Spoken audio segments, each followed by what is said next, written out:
So Dennis Barron's main argument in the From Pencils to Pixels, the Stages of Literacy Technology, is basically about how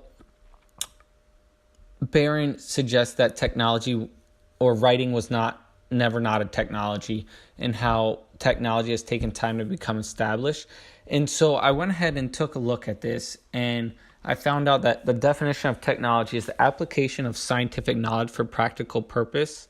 And so what I found out is that technology, anything can really be technology. It's kind of the innovation of stuff like that. So in Barron's piece here, he was talking about a lot with how the computers and typewriters, or went from typewriters to computers, but before the typewriter, it was doing everything by hand. You had to edit everything by hand, and then from there you would have to keep on doing more drafts and more drafts.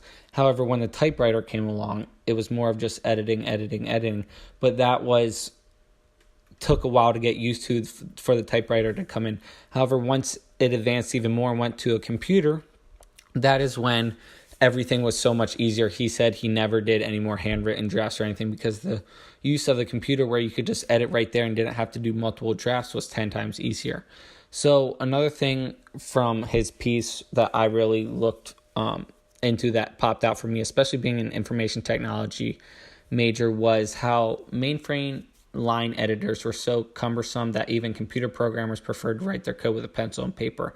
However, nowadays we see that people that is not even heard of. No one codes with their pencil or paper because it's pointless. You're not going to sit there and do multiple drafts over and over. So you just sit there and use your computer because that is what we're all used to. And so over time, we see that it took us a while to kind of get computers going. I remember hearing stories from my parents when they say, yeah, people didn't really ever use computers, and it took a while to get in the swing of things. At first it's kind of a fad and only certain people use it, but then once people see how easy it is to use, they're like, oh, we need to use this more often, and it can help us move forward in the world. So with writing especially, it is a technology, and with it just takes people to get a long time used to. Especially, I say right now is stylus pens using on iPads and stuff like that.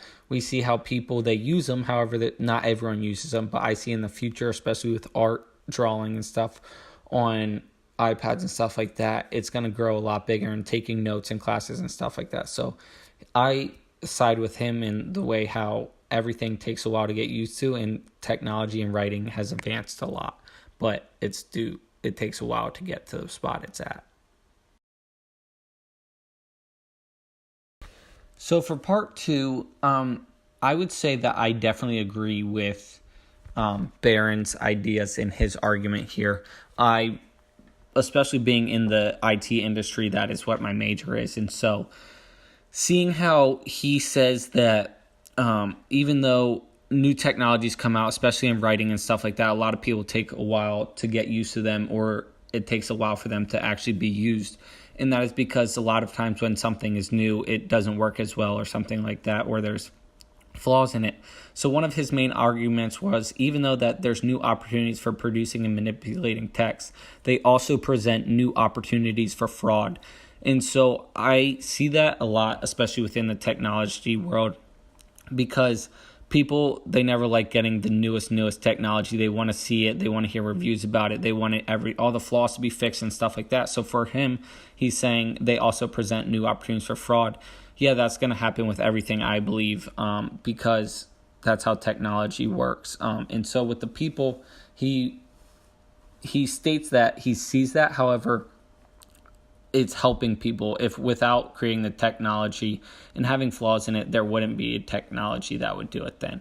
So I definitely do agree with him. One of the things I sit there and look at, especially this day and age with more people using technology, social media and stuff like that, I kind of compare this to how people don't want you using technology or their kids using technology right from the get-go. They want to ease them. They don't want their kids to have cell phones and stuff like that.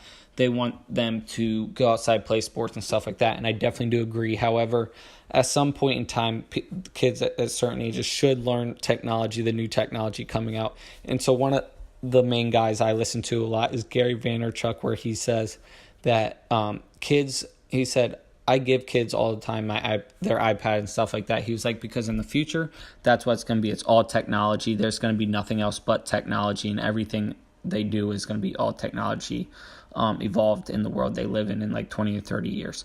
So I see that now in Barron's voice, how he says, no matter what, the new technologies offer new opportunities. And so with that, I believe, even though they have flaws and stuff like that, you should try out the new technology and everything.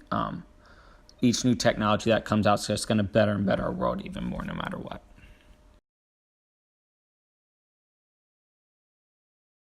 Let's suppose that you're writing a really important email to a colleague, or a post on Facebook that all your friends will see, or a paper for your English class that you just have to get an A on,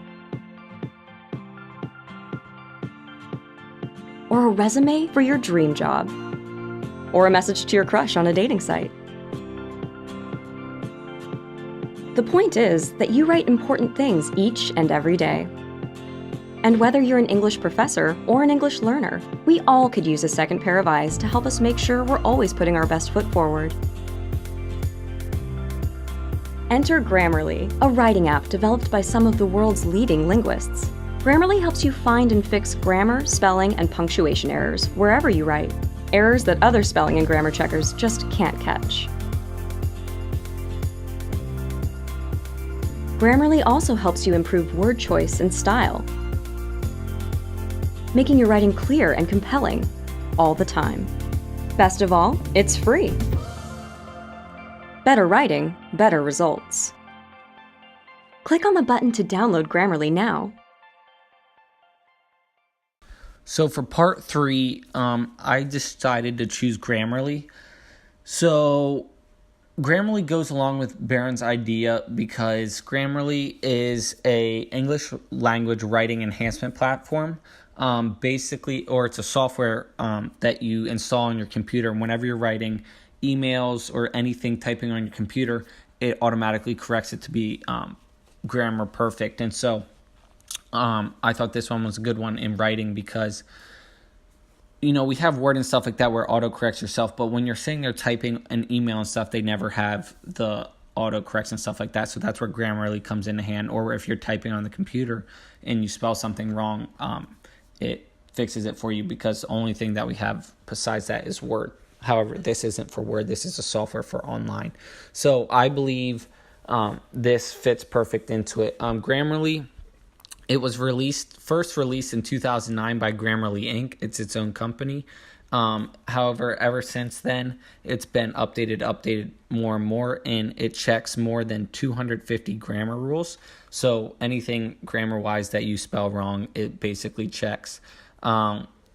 Overall, it is an app that automatically detects potential grammar, spelling, punctuation, word choice, style mistakes in writing, and it has algorithms and stuff to go through, read the text that you're writing and try and fix it to be as best as it can. So I think this is great because it was not even thought of back then until computers came out, and ever since computers came out, it was just released in 2009. So it's a very helpful tool. I've used it, my friends have used it, and colleagues and stuff like that, and everyone loves it. So I believe it was a perfect fit for his idea.